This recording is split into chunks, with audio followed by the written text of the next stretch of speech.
हरियाणा के फरीदाबाद जिले में हाल ही में प्रशासन द्वारा शुरू की गई बुलडोजर कार्रवाई ने हजारों परिवारों के लिए संकट खड़ा कर दिया है। खास तौर पर नेहरू कॉलोनी और अनंतपुर गांव में रहने वाले उन लोगों के लिए जो दशकों से अपनी जिंदगी इन बस्तियों में बसा चुके हैं। सरकार ने इन क्षेत्रों में बने लगभग 8,000 मकानों को अवैध घोषित करते हुए इन्हें गिराने का नोटिस जारी किया है।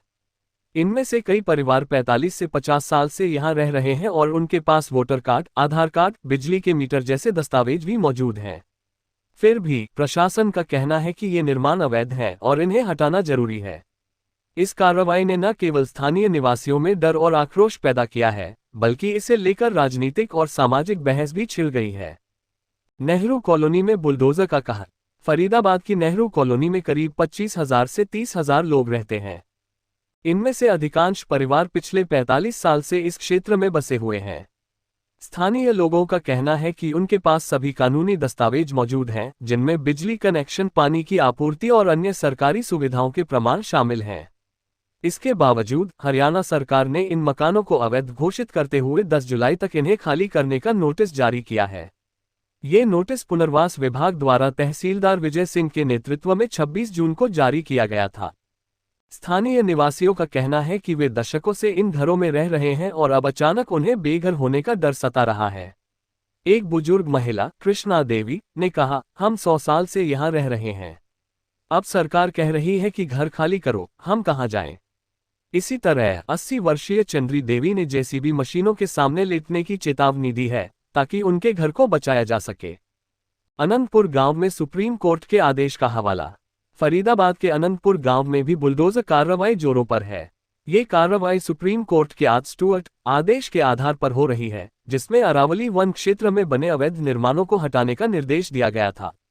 वन विभाग और नगर निगम की संयुक्त टीम ने पिछले कुछ हफ्तों में इस क्षेत्र में कई फार्म हाउस और अन्य निर्माणों को ध्वस्त किया है। ग्रामीणों का कहना है कि उनके पूर्वज हजारों सालों से इस गांव में रहते आए हैं और उनके घरों को अवैध कैसे घोषित किया जा सकता है। 50 साल की मितलेश ने बताया कि उनकी शादी 33 साल पहले इसी गांव में हुई थी और तब से वे यही रह रही हैं। उनका सवाल है कि जब ये मकान बन रहे थे तब वन विभाग ने कोई आपत्ति क्यों नहीं जताई। लोगों का विरोध और राजनीतिक हलचल। इस कार्रवाई के खिलाफ नेहरू कॉलोनी और अनंतपुर के निवासियों ने पिछले 15 दिनों से धरना शुरू कर दिया है। महिलाएं, बच्चे और बुजुर्ग धरने पर बैठे हैं और अपनी मांगों को लेकर सरकार से जवाब मांग रहे हैं। प्रदर्शन स्थल पर वरिष्ठ कांग्रेस नेता विजय प्रताप भी पहुंचे और उन्होंने सरकार पर सुप्रीम कोर्ट के आदेश को गलत तरीके से लागू करने का आरोप लगाया। स्थानीय लोगों ने सरकार से मांग की है कि उनकी बस्तियों को नियमित किया जाए या उन्हें वैकल्पिक आवास प्रदान किया जाए।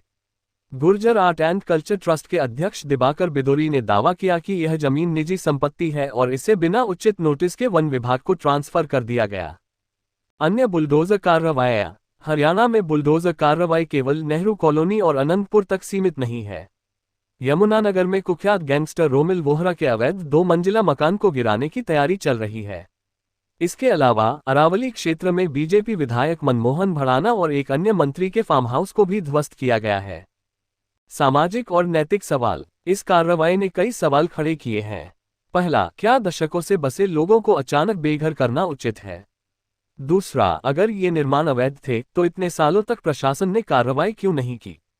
तीसरा, क्या सरकार इन परिवारों के लिए कोई वैकल्पिक व्यवस्था करेगी? लोगों का कहना है कि उनके पास सभी दस्तावेज हैं और वे करदाता नागरिक हैं।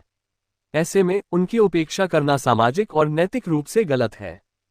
निष्कर्ष। हरियाणा में बुलडोजर कार्रवाई ने हजारों परिवारों के सामने अस्तित्व का संकट खड़ा कर दिया है। ये कार्रवाई कानूनी और प्रशासनिक दृष्टिकोण से भले ही सही हो, लेकिन मानवीय दृष्टिकोण से यह कई सवाल उठाती है। सरकार को चाहिए कि वह इन परिवारों के पुनर्वास के लिए ठोस कदम उठाए, ताकि दशकों से बसे लोग बेघर न हों। यह मामला न केवल हरियाणा बल्कि पूरे देश में चर्चा का विषय बना हुआ है।